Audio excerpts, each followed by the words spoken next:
Hello, and welcome to this episode of Demystified as we explore home cooking in a modern world. I'm Linda, and I'm here with my friend Paul. Hey, Paul. You've got that intro down pat now. I think I have now. Yeah. Although it was a guess at the beginning. How you going? I'm all right. You? Very well, very well. And it's been another busy day in paradise. Midweek. How about you? Yeah, early start. You did have an early start. You Very were up early start this morning. before the sparrows. I actually was. I know. Before the sun. Before the sun, before the sparrows, before the roosters. Yeah, getting barbecues and grills. And I wonder all what your sorts of neighbours things think when they turned on. when 6 they o'clock in the morning. hear a recording, hear a live demonstration of a barbecue at 6 a.m. Don't know what and they you think. talking to an overseas audience. Yeah, I've got no idea. I don't know. They must think, wow, this guy. I don't know how much they could hear, to be honest. But anyway, it's all We'll a bit see weird. how that goes. Well, as I was driving to work today, Oh no. I know. No, as I was driving to work today, I saw a van and it said delivering feel-good food. Oh.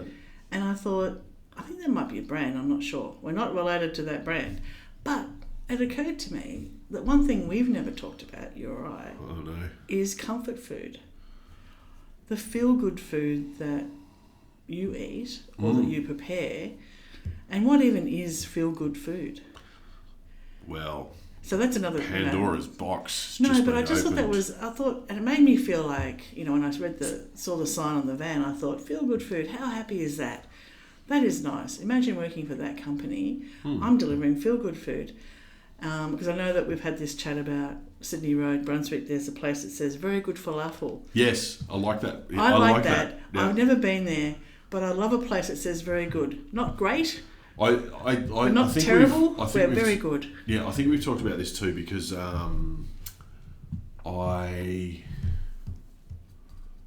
there's a sort of a little shopping village where I used to live, and in the car park underneath, it was like they had a car wash into the car park so you could drop your keys off and get your car washed while you were waiting. But the name of the car wash was so honest that I wanted to get my car washed there, and you don't forget it. So when I say you don't forget it, it's because I'm not seeing it all the time, so I can't exactly remember what it's called. So it was like very satisfactory car wash. I'm like, well, at least you're being honest. You're not sitting there claiming to be the best falafel going around in the world. It's very good falafel. It's very good falafel. And it's I a love very that. satisfactory car wash. And I love the honesty as well. And Yeah. I just thought that every time I go past it, I actually smile and I think, one day I am actually going to pull over and go in there. Although the times I'm there, it's normally shut if I'm driving, to and from. But I just love that idea of that honesty in the food. And when I saw the van today, it reminded me, and I thought, feel good food, delivering your feel good food. And I thought, you and I actually don't know.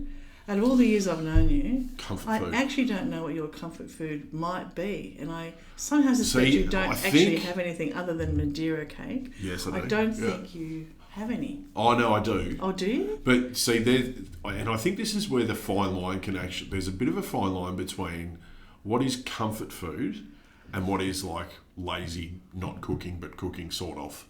Oh, but do either of them make you feel good? Do both of them make you feel good? Well, I think comfort food is a general principle. If we look at it, for me, it generally ties into the cooler months of the year when you do a long slow braise or something like that, and you fill the house with aromas and all of that. So comfort food always, to me, is a little bit sort of heavier, warm you up when it's cold. And there's a smell and there's a process and anticipation. Yeah. So that, for me, I think, and it's totally a personal thing, right? I think sort of defines what comfort food is to a degree from my perspective. But I also think comfort food as a general idea or principle has got a lot to do with memory. Yes, and I would agree. I think like comfort food for a lot of people is my mum used to cook that. Yes. It's just like mum. It's just like mum used to make. Yeah, happy memories of an event. Yeah, exactly. And I think that can be sort of put into that box as well. So, like for me, a comfort food is flathead fillets cooked in a pan with butter and lemon and capers and a little bit of parsley, because I remember going fishing with my father. We'd hire a boat, we'd go out fishing 2 hours, catch a bucket of flathead. We're 15 minutes away from the beach, drive back, fillet the fish on the way back, in the boat on the way back, fillet the fish, and they'd be in the fry pan for lunch. And that, to me, even now to this day, buying flathead, cooking it like that, and it's not exactly how I would cook it. I don't think it's the best way to cook it, right? But that for me is like a comfort food.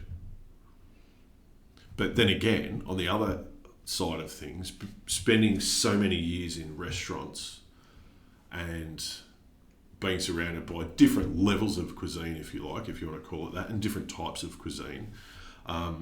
Some things for me, where I say comfort food and sort of lazy cooking but not cooking, because quite often when you spend a lot of time in restaurants and cook throughout what are regular meal periods for most people, your meal periods aren't regular anymore. So I would find that I would be hungry at midnight or 1 or 2 in the morning because I'd finish at 11 or 12, and I wouldn't get hungry until then. So it takes you a while to wind down after work and all the rest of it, and you don't really want to be, having a big meal, doing a braise, or 2 in the morning. at 2 o'clock in the morning. And so I find, and it's something that you were talking about yesterday, and you had for lunch yesterday. A toasted sandwich for me is comfort food. I love a toasted sandwich with really good tuna, like good tin tuna and olive oil, pickled jalapenos, and some really good cheese. That's comfort food for me. I have never seen you make that. I make it often. Do you? Yeah. I have never seen you make that. So is that comfort food? For me it is. But then again, so's a lamb roast. I know for a fact that when I go to the market and I bring home a leg of lamb, my partner is like, oh yeah, I'm looking forward to this. Because that's comfort food for her. A proper lamb roast with a proper tray of roasted vegetables with pumpkin almost blackened, just like she had when she was growing up. That's comfort food for her. I know it is. So it depends. I like that as well. But certainly the fish thing for me, and then again, it just shows you it's not just about the food, it's about... It's the memory that goes with it. Yeah, the association. The association. So that's one thing. So lamb roast for me, yes. Toasted sandwich, or jaffle, or whatever you want to call it.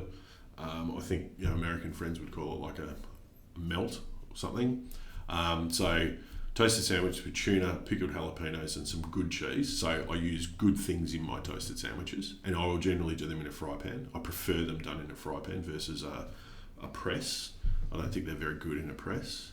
And just on that too, the best way to do a toasted sandwich is start it from a cold pan. Very few things do we cook from a cold pan. Best thing to do is start it from a cold pan. We're going to come back to that. And we actually we do need to come back to that. We actually do need to come back to the toast thing, because I did say I was going to talk about toast and a better way to do toast versus in a toaster, but we'll do that. We'll do that on Friday. All right. Okay. So fish, certainly a roast, like a roast lamb, because the aroma of roast lamb started with rosemary and garlic and that sort of stuff. But I also, when I'm in the mood, like a really good soup. Okay. I find that very comforting. A good soup with good bread, and I'll spend time making a soup. I think too often soups are just it's one of the things I used to teach my apprentices when you're making a stock. Stock's not a rubbish bin for scraps. Yeah. Too often, and I think we've talked about how I go about my stocks and how I like them to just be the purity of flavour of the stock that I'm making. So if it's chicken stock, it only has chicken in it. It doesn't have vegetables. It doesn't have all other bits. It just has chicken. A lot of this is obviously personal preference and stuff like that. But I think the same can apply for soups. A lot of people just throw a lot of stuff at a pot and then blitz it up, and there you have a soup. Well, yes, fine in theory. I spend a lot of time making a soup. So if I were to pick any soup, which is my favourite, and the funny thing is I actually just had a dream about this last night, is like a New England clam chowder type situation. Absolutely love it. Dougie loves it. Yeah. Dougie love loves it. But really good ingredients, done with some finesse. Mm-hmm. It is a beautiful and I find that very comforting. Okay. But it's also got to be in the right bowl. Like, I'm Oh, wow. quite weird You are about very it. specific. But it's got to be in the right bowl. It's almost like I've got to have the right jumper on. It's got to be just cold enough. Like, it's, you know, that for me makes it, like, that makes it comfort food. I don't think the food itself can just make it what we term as comfort food. And when when I tell you what my favourite foods are, this will really underline... I already know. The great difference between us. So, unlike your... Sticky note pudding. No, actually no. I do like it, but it's not a comfort food. To me, I have very simple tastes. Really good toast with good butter, and for Australians, you'll know when I say Vegemite. For Americans, you'll probably have no idea, and for the rest of the world, it's a very salty yeast extract. Yeah, but kind of looks like solidified black coffee. It does, and yet for Australians, we've grown up on it. But a little tiny bit of Vegemite on really good toast with butter, and it's hot, would be one of my favourite things in the world. And my other second comfort food that makes me always feel good is mashed potato with a really good gravy. Yeah, okay. They're, like, everything else I love. Yeah. I love food, but those two things I always feel, they make me actually feel good. There's no association. Everything, like the sticky date pudding and other things that we eat, or a paella, all that I have memories about and I have associations with. But the two things that I just really, really look forward to, when I have it, I always think, oh, that is it. I am done. I am happy. Yeah. Is mashed potato, a good mash with a really nice gravy, and a really good Vegemite on toast. Wow. That's it. So Jeez, you're pretty I feel a little bit pedestrian after. No. But I'm just saying they're my comfort foods. Mine aren't complicated. So I wondered when I was driving along whether in my feel-good van making deliveries, whether they would deliver my feel-goods. No, I've just looked them up, so they're just not actually... I think they're more health food based. Oh, well, that's not going to work, is it? Mashed potato and gravy. But there's the other one that probably for me, it's probably borderline whether it's a comfort food, but it certainly brings back memories. Would be crumpets with honey. Oh, yeah. Like crumpets with honey, you know, and you get the honey sort of dripping. Yeah. And I can remember sitting up against the wall as close as I possibly could to the television in the mornings watching cartoons. You know, it's all of that sort of associated with it as well. And like other things that you sort of come by that you maybe don't have often at all. So we very rarely had like what we would term as treats when we were kids. Okay, so no sort of lollies, candy, unless it was a special occasion. Certainly not ice cream, anything like that. But Granny's house would always have that. So Grandma, who just lived down the road, would always have that. Now, it just so happened that I went and mowed the 3 metres of lawn that she had weekly that didn't need mowing. But she always used to give us, or give me at least, and this would probably go in my comfort food pile as well, is there are these biscuits, or not, okay, so American crackers, okay, we call them biscuits here, savoury biscuits, they're called country cheese. Oh, yes. Yep, and she would have country cheese biscuits, and she would spread fleur-de-lis margarine on them. Now, as a general principle, I don't agree with margarine at all, but she would spread fleur-de-lis margarine on them. I think it's fleur-de-lis, is it? Yeah, Fleur-de-lis margarine. And then You're going to be congratulated. Yeah, and then she would cut slithers of Cracker Barrel cheddar, and then put another country cheese biscuit on top. And it was like this cheesy biscuity sort of cheese sandwich type buttery thing. Yeah. And I don't reckon I've seen country cheese biscuits in years. And then all of a sudden, I think I went to the supermarket and saw them and bought them immediately because I thought, no, I'm just got to have that now. I'm an adult to see what it was like. So comfort food for me is not just about the food. I think it's also about the associated memories that go with it. But that's a very distinct one. That is my 2 grandmothers that I loved and adored. One died when I was quite young, but the other one died, and she was she and I got along really well, and I would come up to see her in New South Wales, and she would always make a roast and then have a rice pudding. And it's the rice pudding that, for her, whenever I have a rice pudding, I always think of Granny. But and my other grandmother, who died when I was quite young, would make chocolate pudding, and we used to call it chocolate mousse. But when I think about the texture, it was more like a pudding that you'd make with sort of milk. Yeah. And pudding, and it was always a big bowl for the family, and then a little tiny bowl at the bottom of the fridge that I could, as a 4-year-old, reach in and grab on my own, and that made me feel very adult that I had my own bowl. A few times, and probably if I was to pick my ultimate comfort food, quite a few times when I've travelled, because of the work I do and because of the time that I'm away, at times I'll request to stay in an apartment versus a hotel room, so I've got a kitchen.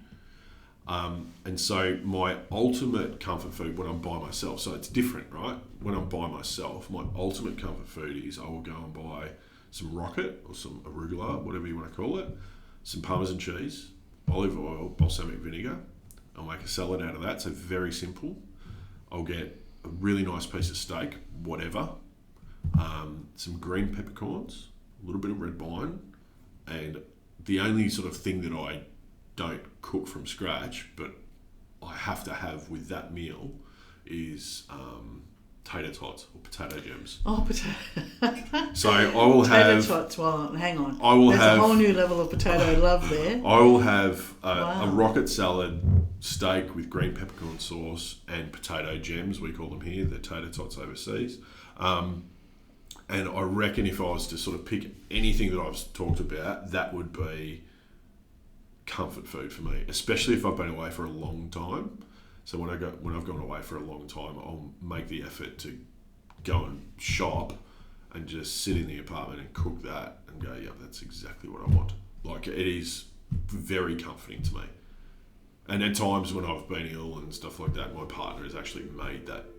And she doesn't cook. No, but she doesn't cook. No, she doesn't. No, she doesn't like. She has no interest in it. No, but she's made that, or at least bought the ingredients for it, so I can make that because she knows that that's, and I use it as a treat, right? It's a very special occasion meal for me. But yeah, that's for me. The whole process behind everything in that dinner, that complete dinner. I love making the sauce. I love making sure the steak is cooked perfectly. I don't care if I smoke the joint out. Like, everything about it is like exactly what I want. And I think that's probably... Okay, the ultimate. Well, for me it is, yeah. Okay. Yeah, I just go toast and a cup of tea. Yeah. Or bowl of mash with really nice gravy. Yeah. But it's also funny to note that neither of us have really talked about like a sweet. No. Because I know as an example, my father-in-law, who's a very quietly spoken man, doesn't say a lot. I know for a fact that his comfort food, and it's only because I've seen the look on his face, is a lemon tart. Oh, really? He will he's not a huge sweet eater, like anything like that. Yeah. But he obviously has some attachment. So I've done a million different lemon tarts and tried various different recipes just so I can make him a really, really good lemon tart because I know how much he loves it. Wow. So that's funny. That's very thoughtful of you. Well, he's a nice bloke. I really like him. He's a good guy. But yeah, it's different. I mean, it's horses for courses, isn't it? Comfort food. Whereas Dougie's would be roast pork followed by vanilla ice cream. Yep, easily. That's it. Happy. Potatoes, roast pork, vanilla ice cream, done. Pork's got to be good for Doug, though. Brussels sprouts would be next to the roast pork and roast potatoes. Vanilla ice cream, he'd be happy. Yeah. His little feet would be all curled up. He'd be a very happy husband. But he'd eat that in summer. Yeah, he would. Yeah. Absolutely. Like, it'd be a 40-degree day, and if you put out the roast pork, he'd be happy. Totally. Yeah. Yeah, whereas I associate a lot of mine with, especially around winter. I don't know why. It's just that slow braise, the richness of something, like making polenta, you know, all of that sort of stuff. Like having some ossobuco with a really good polenta. I find that is it in my top 10 of comfort food? Maybe not, but I find the process of it very comforting as well as the consuming of it. You know, in summer, like particularly at the current house that we're in, sort of where we eat towards the back of the house, there's no air conditioning or anything like that, so it's kind of hot. So you're sort of eating, you're getting a bit hot, like, you know, it's not, I don't know, it's not the same. Or you sit outside and it's too hot. And I don't know. I mean, I love cooking in summer and spring because spring's probably my favourite because from a selection perspective of what you can cook and what's available, yeah, it's the best. And winter's probably the worst, but I think, comfort food, it's a lot of association for me with other scenarios around it, other than just the food itself. Yeah, I think most people would be the same. Yeah, potentially. So there you are. So the feel-good food. Well, from what I see, like they're health food focused. Yes, well. No, you're disappointed. It's broken the dream. Health food, but doesn't make you feel... the dream crusher. I know. No, thanks for that. Bubble burst. Yeah. But yes, feel-good food would make you feel good, but in a different sense, for a different reason. But I thought it was a lovely name for a business. Yeah, quite good. Like, very good falafel. Very good falafel. I hope they're listening. Wouldn't it be funny if they listened? The perfectly satisfactory car wash. Yeah. I've got to get the name. Do you know what I might do? I might take a photo of it. I might drive down there, take a photo of it, and post it on Instagram. Yeah. But if anyone's got any ideas of what their comfort food is, because we've done mashed potato, but it's a gravy. When you know those times, what's that? Is it called Rare? The steak chain in Melbourne. Oh, I've forgotten. That's Rare. They do a really nice. I think they've got one chicken, one salmon, and the rest of it's beef. Varieties of beef. But they do a really nice mash with gravy and onion rings. And it was really nice. And I thought, no, I'm going to go the mash. Ate it until I was almost like mash coming out of my ears, but God, it was nice. And it was a beautiful gravy that they had with it as well that was just so tasty and light. Yum. Yeah. But if anyone's got any comfort food suggestions, we can do a few recipes on the website, see how, like we're doing with your thing at the moment. Well, I am looking forward to seeing how you do, because you do know I do like a ham and cheese toasty or toasted cheese. I mean, it's not really steam cooking, but it's... No, do you know what? It does bring us back to one of your original sort of topics that we talked about, which was seeing a toasted sandwich cooked in a steam oven. Yes. So maybe it's worthwhile we do a side-by-side. Ah. Put one in the combi steam oven and put one in a fry pan. Yes, because I still came down to why would I do that? But... if you're doing 20 of them, you might. Maybe. And maybe that's the difference. Maybe you can scale up. Yeah. So if ever I do go on My Kitchen Rules or a cooking show, I'll know how to do 20 cheese toasties for dinner in a steam oven. Why not? Exactly. Anything's possible. Except that I will never apply for My Kitchen Rules. Maybe you'll get asked. Is it still on? Is that show still on? I don't know either. Yeah. I don't know. Well, thank you for that. No worries. Mr. Send us your comfort food suggestions and we'll do some recipes. Yeah, exactly. info@cookingwithsteam.com. Flick us an email. Thank you. No Thanks worries. for cooking. Thanks for cooking. Thanks for listening, everybody. Happy cooking. Now I'm stuffing up having got the intro outro. right. I'm getting the outro wrong now. Oh gosh. Pull it together. I know. I have to go and have a Bex and a lie down. So take care. Showing my age, isn't it? Take care. Happy cooking. Bye, everybody. See you later. Thanks for listening to this podcast as we explore home cooking in a modern world. We'd love you to subscribe, and for more information, please go to our website, cookingwithsteam.com.